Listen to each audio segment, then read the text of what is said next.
I don't ever slow up, no I don't take sh**. I got no love for the fakeness. If you wanna play tough and wanna hate this, I'll always show up. I don't ever slow up, no I don't take sh**.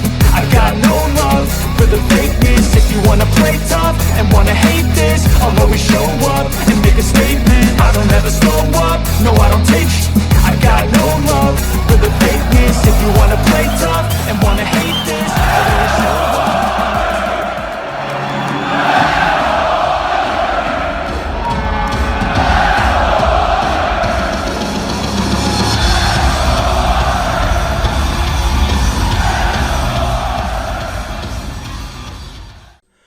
Welcome back to the channel, guys. My name is Gene Edwards. You're watching Lubed.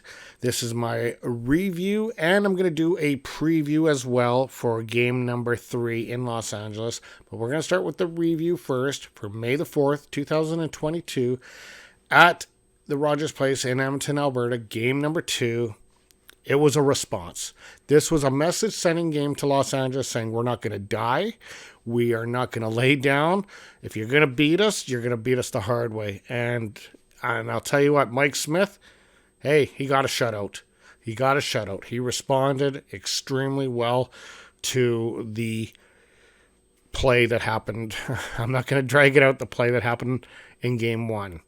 So, really good response. But I'm going to be honest with you, there was a couple moments in the first period that really had me nervous, very nervous. The first was a shot was taken on Mike Smith, and you could just see it just trickling back by his pads, and then I think one of the defensemen came in and swooped it up, but I was just like, oh, like holding my breath. And then the other one was Connor McDavid boarding one of the LA players, and I was starting to think, uh-oh. This could be a game misconduct, because it could very well have been that way. Luckily, it wasn't, because that could have been a real different result in this game, and LA could be very well up to 2-0 in the series if that happened. I thought it was close. It was very close to being a boarding call. I could see how a ref would call it. I'd be pissed if they did, but you can't really fault him if they did call it that way, because he did hit him in the numbers. Anyway, let's dive into the scoring summary on this game. All the goals were Edmonton, so I won't even say the Edmonton Oilers. I'm just going to say the player that scored it. So there was nothing scored in the first period. And then in the second period, it was Leon Draisaitl, his second of the playoffs on the power play from Ryan Nugent-Hopkins and Tyson Barrie. And this was at 1:22. At 6:03, Darnell Nurse gets a shorthanded goal from Connor McDavid. We have a 2-0 lead. And to end off the third period, Ryan McLeod gets his first from Evan Bouchard and Zach Kassian. We have a 3-0 lead going into the third period. I'm feeling pretty good about this game at this point in time. And it just got better as Evander Kane in the third period makes it 4-0 on an unassisted goal. Jesse Puljujarvi getting his first of the playoffs at 3:23, making it 5-0. Evander Kane getting another power play goal. 6-0 is your final in front of Gary Bettman and company. Loved it. Can't complain. Now the Oilers are off to Los Angeles for a pair. This is where the Edmonton Oilers can gain the home ice advantage back by winning one of the two that they play in Los Angeles. Let's hope that they can and start to really take a command in this series, hopefully. So let's go into tomorrow's game, as right now there hasn't been really any updates on injuries. They have Darnell Nurse and Victor Arvidsson both listed as day-to-day, which is kind of weird when Nurse was playing and he does look healthy and he doesn't look like he's laboring. So I don't know what that's all about. As far as covers goes, for the matchup, they have this game listed at a 50-50 split. So that's a very interesting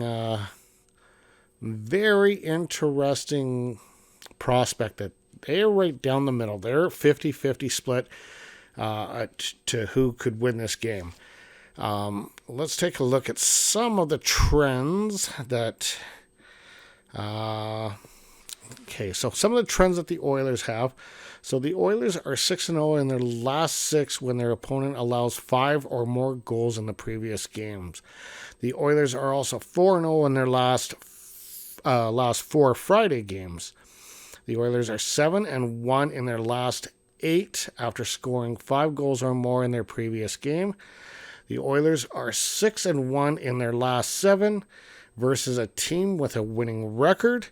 And the Oilers are 10-2 in their last 12 when their opponent scores 2 or less goals in the previous game. For LA, actually, is there any cold trends? There is one cold trend for the Oilers. The Oilers are 1-7 in their last 8 playoff games as a favorite. But I think that's going to change. As far as the Los Angeles Kings go, they have one hot trend, which is they are 4-0 in the last Friday games. So this is going to be a battle of who's better on the Friday games, apparently. I think that's a silly stat. I've always thought that is a silly stat. I don't see how days, maybe weekends, I can maybe understand because maybe you got more a lively partying crowd. But other than that, when it goes Monday, Tuesday, Wednesday, Thursday, I don't see how that makes a difference in a betting community. I would never base my bet off of what day of week they played, that's for sure. But they have that stat on covers, or that particular trend.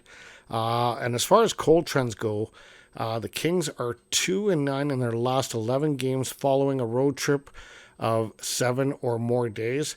The Kings are 1-5 in their last 6 versus a team with the winning record. The Kings are also 1-6 in their last 7 as an underdog. And the Kings are 1-7 in their last 8 conference quarterfinal games. So there you have it. There's the trends. I don't know how accurate these trends are because I think they go back to the regular season, and the regular season is a different game. Totally different game. The rules actually change in the playoffs. Like, you don't have a shootout in the playoffs. You don't play 3-on-3 in the playoffs. Like, the actual rules to the game of hockey change in the playoffs. I think it's the only sport that has it that do that. You can message me and tell me if there's another sport that does it, but I don't think there's another sport on the planet that actually physically changes the rules to the game when it comes to playoffs. Anyway, guys, that's all I have for you tonight. Let's keep going, Oilers. We're going to see what happens tomorrow night as the Oilers do take on the Los Angeles Kings in LA at the Crypto.com arena. I'm getting pumped. I'm ready for it. And just in general, the playoffs have been pretty good so far. I'm going to finish up this video. I'm going to edit it, render it, watch a little bit of it, and then I have to head off to sleep because I have to be up very early. And I do apologize for these late videos and coming a day later, but I am doing a lot of overtime lately, so I just have to kind of dig in a little bit and get these videos a little bit later. But thanks for following me. Please hit like and subscribe if you haven't watched any of my videos before. We'll talk soon, and good luck, Oilers.